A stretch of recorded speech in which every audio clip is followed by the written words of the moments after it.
یہ جو یورپ سے میک اپ کا سامان آتا ہے نا، تو جو کمپنیوں کا مالک ہے ایم ٹی گلیز انگریز، اس نے اس حقیقت کو بیان کیا ہے۔ اس کی جو پوری کتاب ہے کہ اس فیکٹری میں کیا کیا چیزیں بنتی ہیں اور کس کس سے وہ چیزیں بنتی ہیں، میک اپ کا سامان۔ پروفیسر احمد صقر ہیں بیروت میں، یہ غیرت مند مسلمان، انہیں پتا چلا تو انہوں نے پھر اس کو پوری دنیا میں پھیلایا کہ یہ ہو رہا ہے مسلمان قوم کے ساتھ۔ وہ ایم ٹی گلیز لکھتا ہے کہ ہم جتنی سرخی بنا رہے ہیں، یہ جو ہماری عورتیں ہونٹوں پہ لگاتی ہیں لپسٹک سرخی، وہ ایم ٹی گلیز کہہ رہا ہے یورپ میں بننے والی، چائنا میں بننے والی، جرمنی میں بننے والی، امریکہ میں بننے والی، ساؤتھ افریقہ میں بننے والی جتنی سرخی ہے، ہر سرخی میں ہم خنزیر کی چربی ڈالتے ہیں۔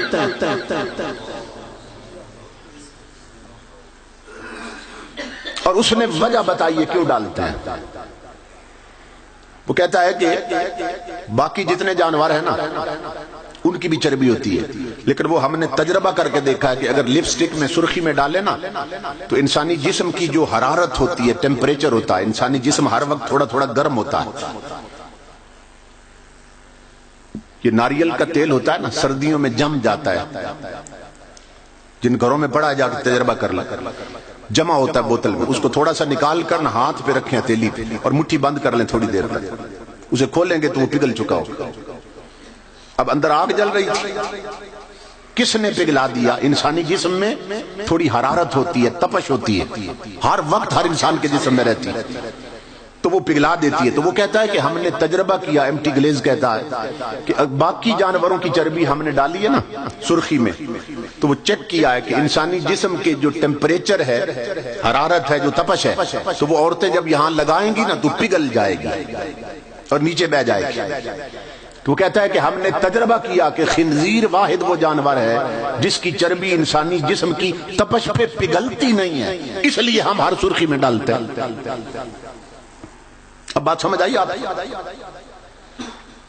اور جن بہنوں کے بھائی اٹلی میں ہیں نا، فرانس میں، یورپ میں، مختلف ملکوں میں، تو یہاں سے بہنیں فون کرتی ہیں بھائیوں، بیویاں فون کرتی ہیں خامدوں، کہتی ہیں ہمارے لیے میک اپ کٹ وہاں سے لانی ہے، میک اپ کا سامان وہاں سے بھیجنا تم نے، اور وہ جہاں سے آ رہا ہے وہ بنانے والے بتا رہے ہیں کہ ہم ہر سرخی میں خنزیر کی چربی ڈالتے ہیں۔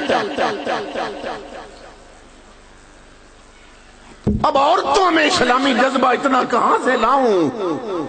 وہ تو آتی نہیں ہے تقریریں سننے کے لیے، ان تک تو رسول کا پیغام پہنچ نہیں رہا ہے۔ جس قوم کی بہو بیٹیوں نے یہاں خنزیر کی چربی مل رکھی ہو، ان کی جولیوں میں صلاح الدین ایوبی کہاں سے پیدا ہوں گے؟ ان کی جولیوں میں مجاہد کہاں سے آئیں گے؟ ان کی جولیوں میں مصطفیٰ کے دیوانے کہاں سے آئیں گے؟ جن ماؤں نے یہاں خنزیر کی چربی مل رکھی ہو، ان کی اٹھی ہوئی، ان کے اٹھے ہوئے ہاتھ اور ان کی مانگی ہوئی دعائیں قبول کیسے ہوں گی؟ ایک یہ کھیل کھیلا جا رہا ہے ہماری نسلوں کے ساتھ، دوسرا یہ KFC ہے، یہ میکڈونلڈز ہے،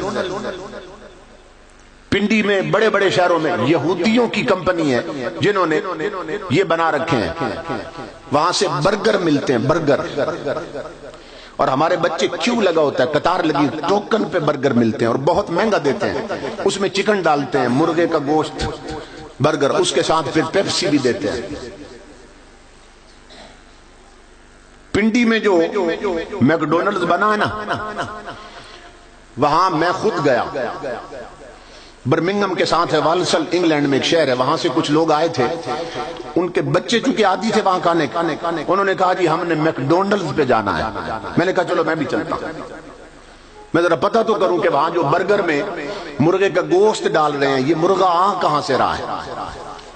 جب میں نے وہاں جا کے پوچھا تو جو مسلمان وہاں ملازم تھے نا، دو بندے ایسے آئے، انہوں نے بتایا، دیندار قسم کے آدمی، انہوں نے بتایا کہ ہم 6-10 سال سے یہاں ملازم ہیں مگر ہم نے کبھی کھایا نہیں برگر۔ کیوں؟ اس لیے کہ ہم جانتے ہیں یہ برگر میں جتنا چکن ہے یہ سب یورپ سے آ رہا ہے۔ انگریز بھیج رہے ہیں اور انگریز تکبیر نہیں پڑھتے. میں نے وہاں ان کے ذبح خانے دیکھے ہیں، بڑی بڑی قطاریں لگی ہوتی ہیں مرغوں کی. کس کے ساتھ؟ تاریں بجلی کی ہیں، تاریں ان کے ساتھ مرغے لٹکا دیتے، کرنٹ دے کے مارتے ہیں انہیں، اور اس کا گوشت برگر میں ہماری نسلوں کو کھلایا جا رہا ہے. جس پر تکبیر نہیں پڑی گئی، جو حرام ہے، وہ ہماری نسلوں کے خون اور گٹی میں اتار دیا گیا. یہ بازاروں کی بے حیائی ویسے نہیں ہے. جب اندر حرام اترے تو انسان گدھے سے بھی بدتر ہو جاتا ہے، انسان خنزیر اور کتے سے بھی بدتر ہو جاتا ہے. یہ جن کے دوپٹے اترے ہیں اور جو اپنی ماں بہنوں بیٹیوں کو اور بگمات بنا سنوار کر بازاروں میں لائے ہیں، ان کی خوراک ہی ایسی ہو چکی ہے، ان میں شرم اور غیرت نام کی کوئی شے نہیں رہی.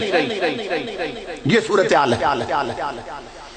15 صدیاں پہلے میرے آقا نے فرمایا تھا، امام الانبیاء نے فرمایا تھا، میری امت پہ وقت آنے والا ہے کہ اسے پرواہ ہی نہیں ہوگی حلال کر رہی ہے کہ حرام کر رہی ہے.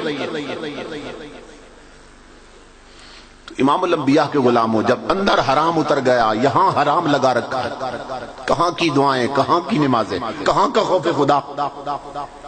تو ان چیزوں پر توجہ کی ضرورت. مگر اس کے لیے کون آمادہ ہوگا؟ کس میں ہمت ہے کہ وہ اپنے گھر کو ان چیزوں سے پاک کر سکے؟ کیونکہ ہم تو بیگمات کے اندر ہے نا، ہم تو بیویوں کے نیچے لگے ہوئے ہیں. امام الانبیاء نے فرمایا تھا، اے مردو، چونکہ سارے مرد بیٹھے ہیں، اپنے نبی کا پیغام سنو.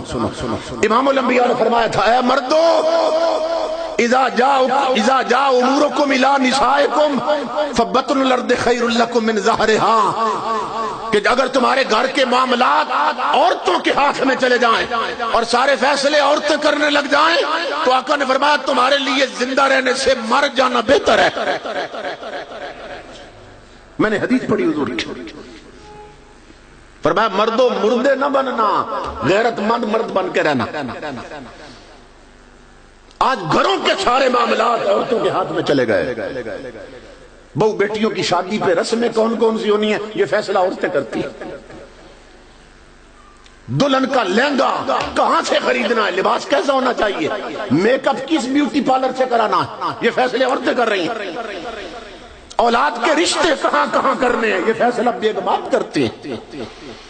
بچوں نے کس کس فیشن کے کپڑے پہننے ہیں بیٹیوں نے، یہ فیصلے مائیں کر رہی ہیں.